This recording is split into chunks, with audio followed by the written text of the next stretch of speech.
Bom, a gente vai continuar a nossa série O Homem, Deus e a Cultura, e eu pretendo terminar essa série. Esse é o 4º episódio. Se você ainda não viu os outros, clica no card que fica aqui em cima. O último episódio a gente falou sobre os 3 tipos de homem, né? Os homens que ignoram Deus e vivem para si mesmos e por si mesmos. Os homens que temem a Deus ou têm medo de Deus e por causa disso praticam uma justiça que talvez substitua na cabeça deles a própria justiça que Deus dá em Cristo, mas mesmo assim é uma relação de temor e de medo, né? Não temor, respeito, mas temor, medo. E o 3º tipo de homem é aquele que compreendeu o amor de Deus e que vive pelo amor de Deus manifestado na graça através de Jesus Cristo. E são poucos os que encontraram o amor de Deus dessa forma. Mas o que levou a existir esses 3 tipos de pessoas foi a queda do homem, né? E a construção da sociedade humana, a construção da atual civilização humana é uma decorrência da queda, né? Eu entendo a queda como fosse uma bifurcação de caminho. Claro que o entendimento que eu creio das Escrituras, a queda estava não só prevista por Deus, como ele já tinha uma solução, Cristo já era, né? Cristo é o Cordeiro imolado desde antes da fundação do mundo. Então a queda era algo com o qual Deus já contava para poder manifestar a sua bondade e a sua graça, mas as intercorrências da queda, no tempo, elas eram imprevistas. Na eternidade havia todo um propósito em cima disso. A gente já falou sobre isso, sobre a linha do tempo e a linha da eternidade. O que nós estamos analisando aqui é a linha do tempo. Então, na linha do tempo, pareceu algo imprevisto. O homem não sabia quais seriam as consequências da desobediência e por causa disso o caminho foi seguindo de maneira completamente imprevista para o homem. Eu não vou falar aqui de todas as decorrências da queda, de todas as situações, não tenho capacidade para isso. Eu vou apresentar apenas esse ponto de vista. Do ponto de vista das 3 necessidades humanas que a gente destacou nos outros vídeos, o propósito, o pertencimento e o prazer, o que a queda implicou nessas 3 coisas no homem? A queda se deu quando a serpente, conversando com Eva, apresentou para ela uma proposta de semelhança com Deus, né? Falou, olha, se você comer desse fruto, você vai ser semelhante a Deus, você vai saber o bem e o mal como Deus sabe. A impressão que dá é que o próprio conhecimento de bem e mal, ou o entendimento por si só do que era bem e mal, era algo que Deus tinha reservado para si, para que a responsabilidade dessa decisão fosse dele e a comunhão do homem e dele se mantivesse nessa dependência, né? Para que o homem fosse a Deus compreender o mundo em que ele estava inserindo. Pense no seguinte, você acabou de ser criado, né? Como uma criança pequena, você acabou de vir ao mundo, você não entende bem o mundo que você está, existem muitas coisas que você ainda não consegue explicar. A quem você vai recorrer para entender o mundo? Você vai recorrer a quem tem um entendimento mais profundo dele. Ora, quem teria um entendimento mais profundo do funcionamento do mundo e dos perigos das relações entre os homens, das relações do homem com outros seres do que o próprio Deus, não é? Então, Deus não se excusou dessa responsabilidade. Ele estava orientando o homem desde o início. Deus estava no jardim. A Bíblia fala que Deus visitava o jardim e a impressão da leitura que a gente tem de Gênesis capítulo 3 é que isso era um hábito de Deus, que Deus frequentava o jardim no final do dia, né? Ele vinha visitar Adão. Deus não se eximiu do seu cuidado para com o homem, largou o homem abandonado no jardim à sua própria sorte. Não. Deus ele estava visitando o homem e cuidava do homem. E se houvesse alguma dificuldade, alguma coisa que precisasse ser explicada, era na relação com Deus que ele entenderia. Mas a proposta da serpente foi, homem, você será independente de Deus nesse aspecto. A culpa do homem e da mulher nesse processo é igual, porque ambos foram enganados. A Bíblia fala que a mulher foi enganada e que o homem foi conivente com esse engano. Ambos sofreram o dano igualmente. E a serpente foi julgada, o homem foi julgado, a mulher foi julgada, cada um deles recebeu seu juízo. E de todas as consequências da queda, a que mais nos interessa aqui nesse estudo é que o homem foi expulso do jardim. Ele e a mulher foram viver distantes do Éden e o caminho para o Éden foi foi cortado. Não era possível mais o homem ter acesso ao Éden. Se você observou bem nos últimos vídeos, tanto o propósito, quanto o pertencimento, quanto o prazer do homem dependiam do jardim. Dependia da relação que o homem mantinha com o lugar em que Deus tinha colocado. O propósito do homem era cuidar do jardim. O pertencimento do homem à família, a Deus e à natureza dependia da relação que ele tinha do jardim, porque ele não se preocuparia com coisas secundárias. O pertencimento dele todo estava ali. A família dele estava ali, Deus estava ali. O jardim era o lugar em que essas coisas se encontravam. E o prazer do homem estava na mulher que estava no jardim, estava em Deus que o visitava no jardim, estava no próprio jardim, que era um lugar aprazível. Todas essas necessidades do homem dependiam do lugar em que Deus o colocou.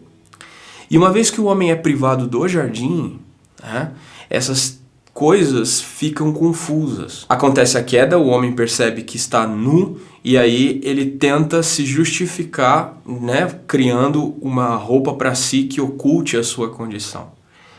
E isso é um comportamento que o homem preservou. Toda vez que ele percebe que algo está errado, ele tenta criar uma solução para aquilo que sempre esconde o problema, ao invés de tratá-lo. Não é? Sobre a destruição do propósito do homem, ele não pode mais cultivar e guardar um jardim. Então ele passa a tentar cultivar a terra, outros lugares da terra, como um agricultor, mas a terra não obedece mais, a terra não dá mais para o homem a força, porque a terra já não vê mais no homem o reflexo da imagem de Deus, então não há autoridade no homem. O homem foi despido da glória de Deus, ele foi despido da autoridade original de Deus. As feras do campo não respeitam mais o homem, elas olham para o homem e veem carne, elas não veem mais a imagem de Deus. Então, o homem passa a lutar pela sobrevivência dele. O pertencimento do homem fica prejudicado porque ele percebe que faz parte da natureza, ele se vê como parte da natureza, se vê como carne como todos os outros seres. Mas ele percebe que ele é maior que os outros seres. Existe algum entendimento nele que é maior que os outros. Mas fisicamente ele é fraco. Então ele passa a lutar contra outros seres e explorar a natureza. Porque como a natureza não lhe dá mais força, ele precisa arrancar. Então a relação predatória e exploratória que caracteriza tanto a nossa sociedade hoje, hoje a gente vê isso no mundo do consumo. É uma relação exploratória. É uma relação exploratória do homem pelos outros homens, do homem para com a natureza. Não há limites, o homem não tem só o que ele precisa. Ele tem muito mais do que o que ele precisa. Ele precisa acumular.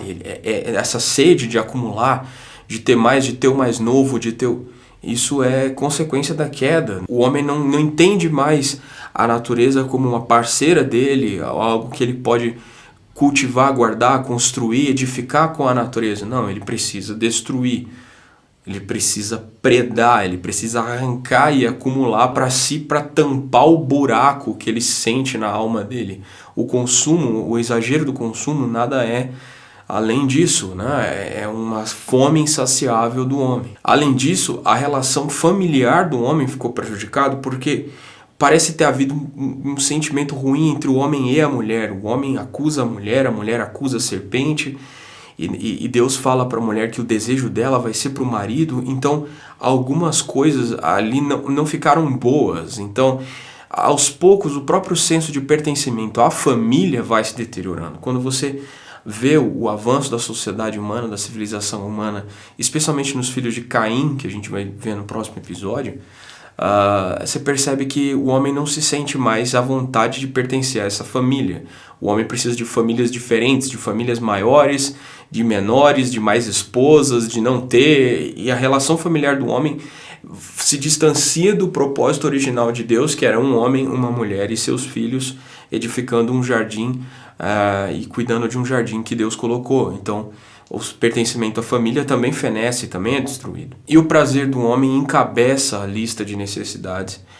E ele já não tem prazer em cultivar a terra, talvez ele não tenha tanto prazer na sua esposa por causa da desavença que surgiu entre eles. E o acúmulo dessas coisas, o acúmulo dessas fomes. Agora não falando só de Adão e de Eva, mas falando de toda a sociedade humana que descende desse casal, essa necessidade ela vai culminando num distanciamento de Deus. Como eu disse no começo, eu entendo a queda como sendo uma bifurcação do caminho, né? Deus tinha um trajeto para o homem, para que o homem seguisse por ele, mas em dado momento esse homem cortou para um outro lado e Deus seguiu, né? Próximo do homem, ele seguiu procurando o homem, mas o homem tomou o seu próprio caminho. A sociedade ela vai bifurcando em caminhos gradativamente mais afastados de Deus. Alguns tentam retornar e se perdem na sua própria religiosidade. Alguns tentam viver uma vida alheia a Deus, mas toda vida alheia a Deus é oposta a Ele, então o caminho vai se distanciando. Outros decidem viver uma vida de pecado e se arrebentam no próprio caminho. Depois da queda, Deus procura o homem, né? Em Gênesis capítulo 3, quem vai atrás do homem é o próprio Deus. Ele fala: Adão, onde você está? E essa pergunta é interessante. Onde você está? Reflete muito do sentimento que Deus tem a nosso respeito hoje. A pergunta que Deus quer nos fazer é: onde você está? Você está procurando o jardim? Você está procurando cultivar e guardar o lugar que eu te coloquei? Ou você está vivendo uma vida sem um jardim? Você está vivendo uma vida sem um propósito em mim, sem um pertencimento a mim, sem prazer em mim? Essa é a pergunta que Deus faz a nós todas as manhãs quando nós acordamos. Ele nos pergunta: onde está você? Você está no jardim que eu coloquei? Ou você está vivendo sua própria vida? É impossível retornar ao Éden, tá? Eu vi muitas pessoas comentando isso nos comentários, que sentiam esse desejo de voltar, de ver como era. Não dá para saber. A impressão que dá é que o Éden desapareceu da terra, talvez tenha sido destruído no dilúvio, ou outras correntes dizem que o Éden subiu e por isso os homens estavam edificando a Torre de Babel. Eu gosto dessa ideia de saber que o Éden ascendeu, mas Deus quer devolver o homem para o ambiente mental do jardim, para a disposição mental do jardim, da relação com ele, do pertencimento ao seu ambiente, do pertencimento à família, do pertencimento a Deus. E Deus quer também que o homem encontre alegria nele, propósito nele, alegria nele. A disposição mental do jardim é o que Deus quer nos devolver. E quando nós entendemos o propósito de Deus no jardim, nós compreendemos para que Deus fez o homem.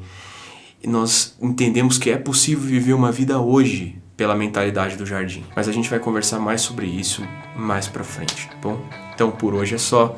O próximo vídeo sai na sexta-feira. E se você gostou desse vídeo, não se esqueça de clicar no gostei aqui embaixo, de se inscrever no canal e deixar um comentário pra mim aqui sobre o que você tá achando dessa série. Alguma dúvida, alguma coisa que você quiser me contar, tem um e-mail que você pode me escrever aqui, tá bom? Um abraço, até o próximo vídeo e tchau.